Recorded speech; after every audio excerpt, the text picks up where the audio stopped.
has staying power in our mass consciousness? No fucking shot. Anyway. Authoritarianism in American politics for the only problem with I'm not going to give away the end, okay? Just watch the whole thing. many years, and we thought that made him the perfect person to assess COVID policy in the first days of a new year. Glenn Greenwald joins us. Yeah, bro, Brazil. A guy in Brazil is the perfect person to talk about COVID policy.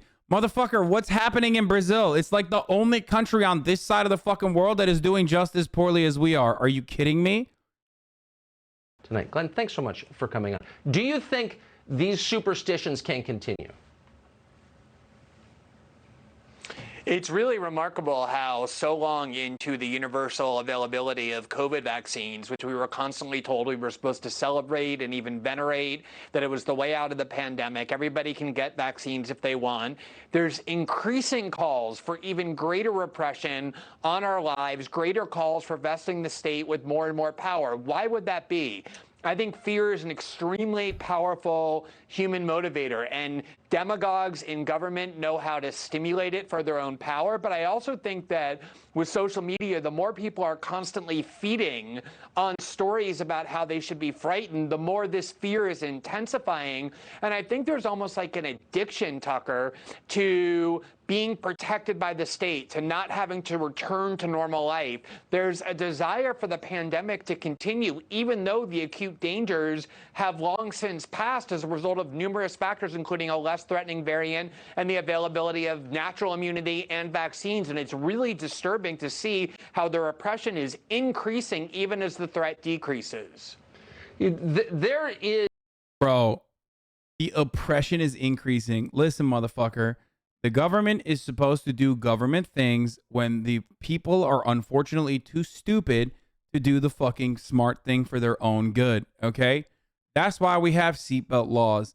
That's why we have laws against drunk driving, okay? I'm sorry, but your fucking idiotic libertarian point of view does not fucking work in this circumstance. It is the exact same energy as claiming that drunk driving laws are actually a form of oppression. Okay, technically, everything that the government does is a little authoritarian. Okay, it's exclusionary for the most part, but they're doing that because there's a utilitarian purpose for it. Okay, the government also excludes pedophiles from fucking children. You might be a pedophile and you might want to fuck children. By the way, this isn't the. I'm not saying that Glenn is. Don't misunderstand me. I know that like a lot of people say that he is or whatever the fuck. That's not what I'm talking about. This is an argument that I've made many times. But one might want to fuck children, and the government is technically excluding them from fucking children and exercising their desire. That's why we have age of consent laws. That's why we punish people for trafficking child pornography, things like that. For obvious reason, okay? For good reason. Some of this exclusion is good. It's technically ableist to say blind people shouldn't be able to drive cars, okay? But that ableism is good, okay? That's a good kind of ableism. Technically ableist to say, hey, if you have dementia, you shouldn't be the president. But that kind of ableism is good, even though we have had presidents with dementia, and it didn't really work out well for us, okay? Ronald fucking Reagan.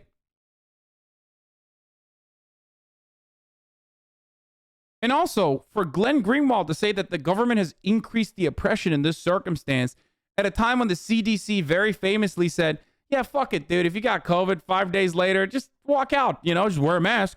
Be sure to wear a mask. But, you know, you should probably be fine. You don't even need to get fucking tested for it, okay? The idea that the government is increasing oppression at a time when, like, the CDC is straight up saying, take it on the fucking chin. Who cares? We're all going to get fucking Omicron anyway. GG's is additionally idiotic. Is a hint every day in the news of the increasing militarization of our response to this COVID pandemic. So you just saw the people working hardest to make their pandemic permanent are the ones using their platforms to insist that even the most non-burdensome public health measures are an intolerable violation of our precious freedoms. That's a really good fucking take. Holy shit. That's a really good take. The governor of Connecticut call up the National Guard to distribute COVID Hasan Piker, statement on ableism. Hasan Piker of TYT on ableism. That ableism is good. Okay? That's a good kind of ableism. I mean, it's true. Like, I'll stand by it. Okay?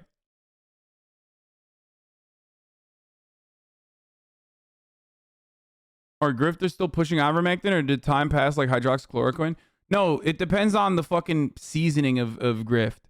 Some grifters still actually do that. Like, some grifters are still some grifters are still pushing ivermectin and hydroxychloroquine. Actually, a lot of grifters still push ivermectin.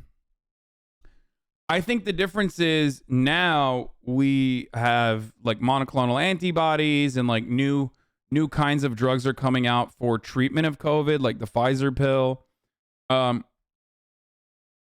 So, you know, hopefully the casualties are going to diminish. Supplies. The mayor of Washington just got full control of the National Guard of Washington. Congressman from Texas was calling for FEMA to get involved in all of this stuff. I mean, should that make us nervous? Is it paranoid to think, wait a second, what the hell's going on? How do you read those developments? I would really encourage people to go use Google and go back to the debate right after the 9/11 attack, when all of these radical proposals were introduced to increase power. Bro, this is so fucking gross. Like, comparing the fucking mass hysteria post 9/11 that led to like people getting fucking murdered because they looked Muslim. Because the first victim of a hate crime post 9/11 was actually a sick person by a white supremacist piece of shit. And comparing that fucking psychosis, that mass psychosis, that like idiotic approach, and the government's disgusting fucking actions in the aftermath of that, especially as like, you know, a anti-surveillance state libertarian like Glenn Greenwald, who's done a lot of work in that field, like recognized and good work in that field, taking that and then making that as a comparison to like post-COVID or COVID lockdown measures is so psychotic, dude. That is so disgusting. This is the greatest example that Glenn Greenwald is a fucking charlatan of the highest magnitude, okay? Because he's devaluing all the good fucking work that he did, because there's no fucking shot he believes that like mass surveillance on all Muslims in fucking Dearborn and like the torturing of Muslim Americans in a fucking CIA black site is comparable to a fucking fat piece of shit in Texas being forced to wear a fucking mask when he walks over from the Applebee's hostess table to the fucking table is even in any way remotely fucking comparable, okay? That is psychotic. It is so disgusting, dude. Are you fucking insane? How disgusting. Shame on you, Glenn Greenwald. You fucking piece of shit, dude. You're a garbage human. You are such a sociopathic fuck. Holy shit. That is insanity, dude. That is insanity. Power in the hands of the government, like the Patriot Act. And the argument at the time was, oh, don't worry, these are temporary measures. They're only going to be in place for as long as is necessary to get this crisis, this emergency, under control. 20 years later, the Patriot Act is very much in place. Every 4 years, it's renewed without any opposition. Its uses and application have wildly expanded beyond its original intention. It's almost never used for terrorism. It's used for a whole variety of other means for the government to spy on its citizenry. When you start building these bureaucratic apparatuses that vest power in the hands of the state to control the lives of citizens in the name of some temporary crisis, it never is temporary. It never goes away. There's never a political motive to dismantle it. It will. This is a classic fucking annoying Reddit debate lord approach too, because then he has an out. Okay, he ultimately has an out in the way that he described the situation. He can always say, "I wasn't making that exact same comparison," but he's implying it. Okay, he's saying that the surveillance apparatus could be used for any kind of issue. He never fully says it's being used for COVID right now in the exact same capacity, but he's heavily implying it on the Tucker Carlson broadcast. And that plays a role in Tucker Carlson's overarching argument that like the government is doing this against white people. They're coming after you. Okay. And the government is certainly doing this against anti-vaxxers, and they're coming after you. That's precisely what he's playing the role of here. He's using the entirety of his fucking journalistic integrity, or, you know, now lack thereof, but the journalistic integrity that he once had, and his body of work, which was actually fucking good until the past 4 years or 5 or past 2 years even, to justify the psychotic tinfoil nonsensical bullshit that Tucker Carlson spews on a regular basis. So stupid. Will just continue. And even if there's a cure tomorrow for COVID, they'll just transform it into the Office of Infectious Diseases or the... Why? This is not true. Any moment where we have seen even a slight fucking change, like when the vaccines first came out, every fucking facet of government was excited to unleash the public, okay? They immediately dropped the restrictions. Why do they do that? Because no one wants to be fucking locked up, okay? No one wants to be fucking trapped in their houses. The restrictions were immediately fucking taken off when the vaccines first came out, and then they had to be restored. And for people who are saying that's not true, that's not fucking true, you're delusional, look at California, dude. I think you guys forgot. Even in a place like California, which is like very liberal and supposedly has some of the worst fucking restrictions, or some of the most like strict restrictions, California, you can go to a fucking bar or a restaurant in the state of California and sit the fuck down and eat now normally, okay? You absolutely can, and people do all the time. There was a time and place where you couldn't even go into a restaurant, or there was a time and place where you could only eat outdoors. There was a time and place where you could only, if you were eating indoors, you were inside a plexiglass, okay? All of that's gone.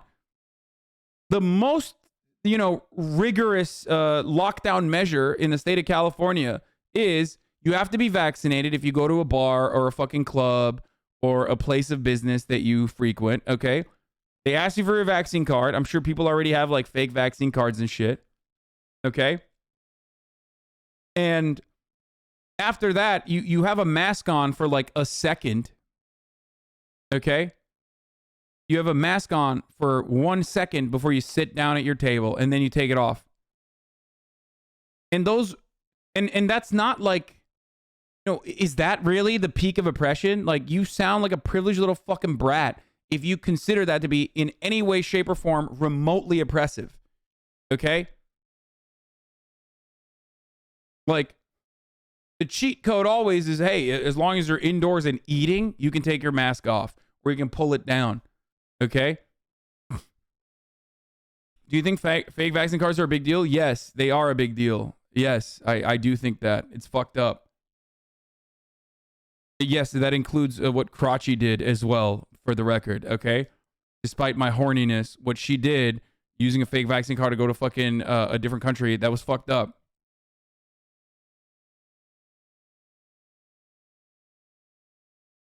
My weed man started selling fake vax cards, so I had to find a new one. What? They're soon going to make you have to put a mask over your face after you take a bite while you shoot? No, they're never going to do that. You know why? Because that would be psychotic. That's insane, and that's never going to happen, okay? That's never going to happen. People just want to minimize the risk as best as they possibly can, and they don't do a good job with it. Because everyone, again, every single human being, unless you're on twitch.tv/HasanAbi and you want to fucking watch me for 8 to 10 hours a day, usually want to be outside, okay? They want to go and socialize with people. Not everyone's fucking agoraphobic. That's the point. That's actually the point I'm trying to make here as well. We've already made these gigantic concessions, okay? We've already made these ginormous concessions and lowered the restrictions. The administrator of public health, and these powers, once vested, are going to be very difficult to pry out of the hands of government. Yeah, they call you paranoid, then give you every cause for paranoia. I notice. Glenn Greenwald. Every time Tucker Carlson laughs, a baby dies. I swear to God. Senator Ron Johnson, who also doesn't believe COVID is real,